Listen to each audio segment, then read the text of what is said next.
Hello,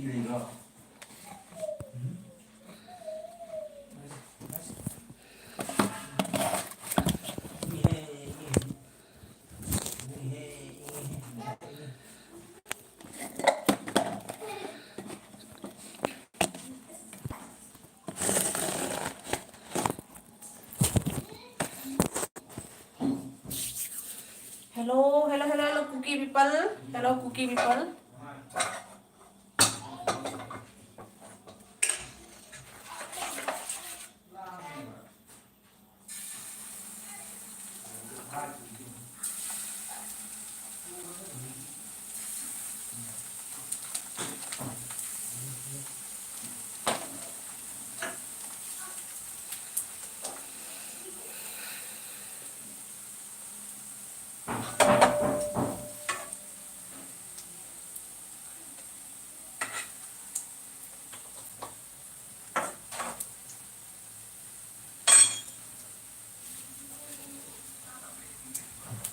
Oh, no, TV, follow, TV, follow.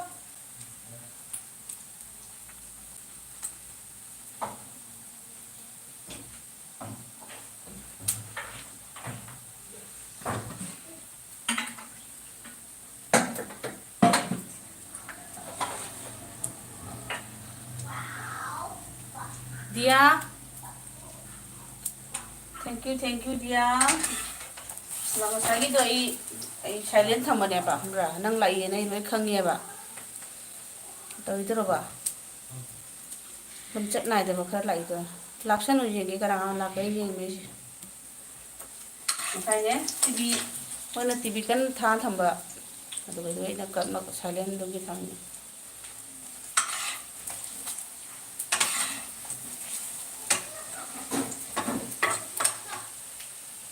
Kadang-kadang jaro ke jeng na ti. Cookie jaro pa se. Uro ba. Ai chadri khamra ai ngasi chicken thongi ingang sing habadi moi pija re chanupi ahan ga ai ga chadri ai haji tan bra hori khamra ingang sing hayang bane ti kano da du cha ga tha su phare ana sum tawra ne ten bra hau chali ba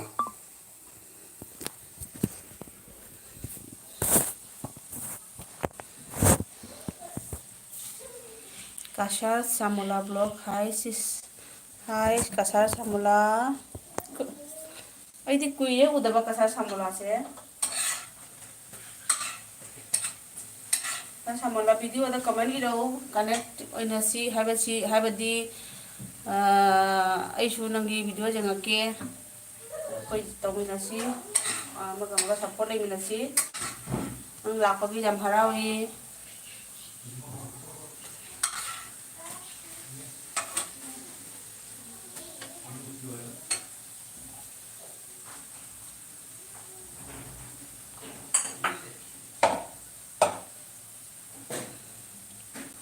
Hoi sister, hai ba hoi sister.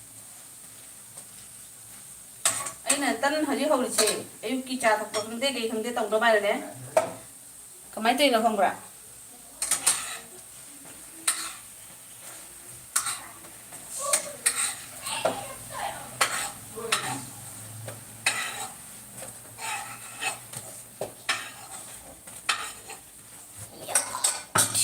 Kon ata da ne ata da chini khara di happy ko chini kitang di happy yam na kan na thumba gi na ta ba na kho lang yam kan na thumba gi di na ta ba aduga jerum mani kha chale ba koi gi ata kaya moi ge de sai ata du ram ba di na te na kho awa o ge na 200 gram o ge ka kan di ko jerum mani kha chale ya adu chini kitang ai di chini se kya moi ni kap khangai hai tare ko adu hap cha laga ne thum ju kitang happy thum di da hapaga ai da phajana nei khai re aduga phana koina thamme aduga sum ai ki cha thapagi or su phare na kanoni asa thau ai na refine di hap tri asa thau ai tawani aduga hawga thamle to sina khara ma tawre tan Farmer Life Malem Diana kind of ko like nó có thu này bu chị cái chả cái sao này bao giờ happy ba hoi si sai ko hai samola hai ko samola na tan oi na cha do bo che ha tan cha rồi ji ki cha ka chicken thong ba ga thong e adu gai di khamen simbi ga alu ga ne adu gai kobi ma ko ko ma irole adu ni cha do che si tan china hengi ayuk breakfast gumba ngang sing school charam dai na cha phare ana sum taw sol li me che like thank you kasar samola farmer na have a like dan dream sweet good taste keno malem tum dro bogai no tani ngai khoda ngai kho really diana have samola support to bida o ai diek to ke heba samola di keno to die blue leite dia atu ke di farmer na have kasar sabdan hai dia blog kasar samola isu nang da su group re ke ko noi video kha kha jenga khoi gi farmer real life fa su khoi mite mchang atani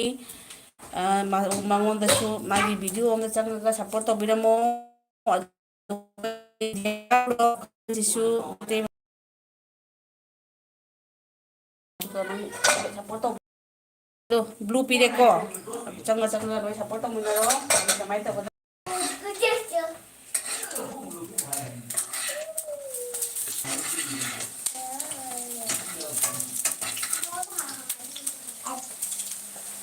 malem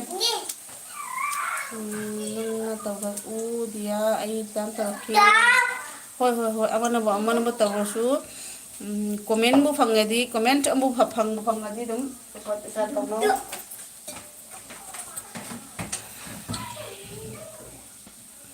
tes sab engun dagi hen kre good ismalem haina kana telang no malem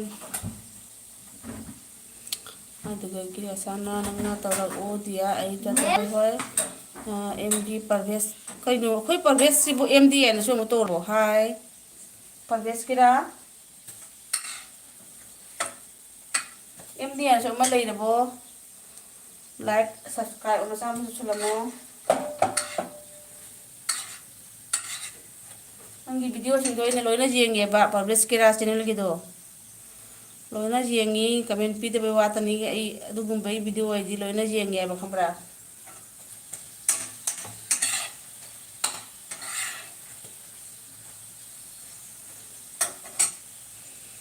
adugi kasar na hai ba okay farman ai return tor ke hoi comment hek thingna bada dan tum tong na ro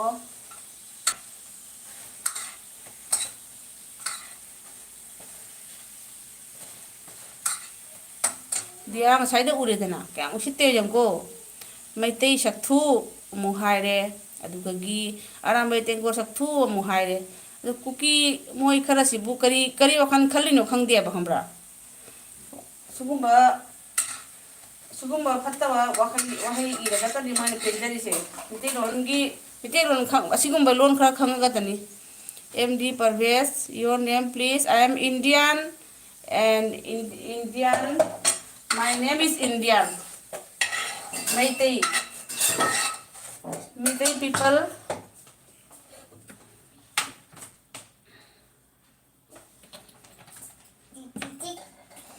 thank you parves like subscribe if you have any channel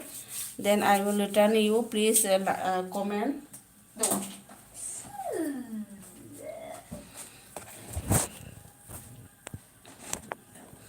Bornvita Indian product Bornvita is very strong kasar samala dia heyeng return torke hai pho to binaro mana dia su nauna jangjarak pa channel ni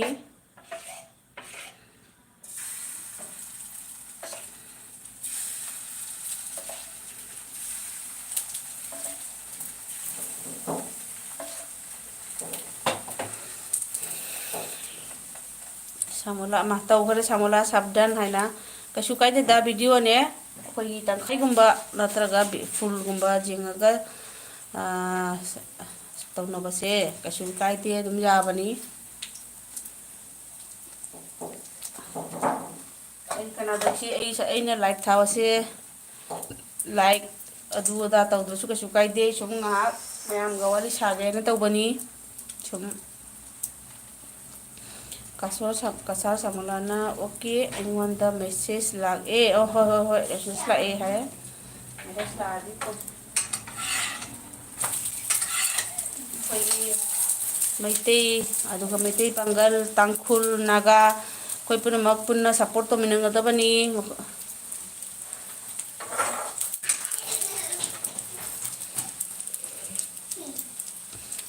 return tawrake hareko